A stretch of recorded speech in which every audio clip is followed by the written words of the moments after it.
بسم اللہ الرحمن الرحیم۔ السلام علیکم ناظرین، آپ میرا یوٹیوب چینل دیکھ رہے ہیں اور میں ہوں تصور حسین۔ ناظرین، کچھ اپڈیٹس لے کر حاضر ہوا ہوں۔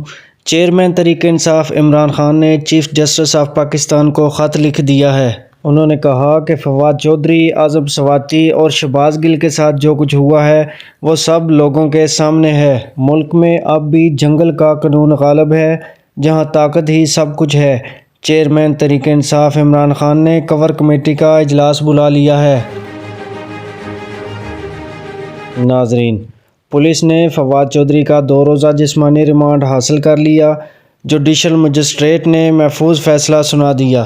تحریری فیصلہ بھی جاری کیا گیا۔ پراسیکیوٹر کی جانب سے 7 روزہ جسمانی ریمانڈ کی استدعا کی گئی تھی۔ عدالت نے فواد چودھری کا 2 روزہ ریمانڈ منظور کیا۔ عدالت نے دوبارہ 30 جنوری کو پیش کرنے کا حکم دیا۔ عدالت پیشی پر فواد چودھری نے کہا کہ منشی والے بیان پر قائم ہوں۔ اگر فری سپیچ میرا حق نہیں تو اس کا مطلب ہے کہ پاکستان میں جمہوریت نہیں ہے۔ ناظرین، پاکستان تحریک انصاف کو راجہ ریاض کو اپوزیشن کے عہدے سے ہٹانے کا ایک موقع پھر مل گیا ہے۔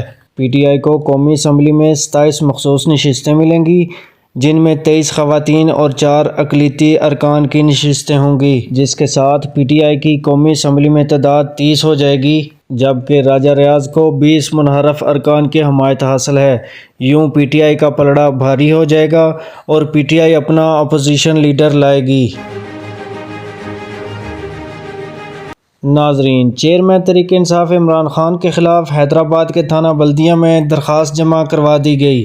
مقامی پی پی رہنما نے موقف اپنایا کہ عمران خان نے بغیر ثبوت کے آصف زرداری کے خلاف سنگین الزامات لگائے، جس سے آصف زرداری کی ساکھ متاثر ہوئی۔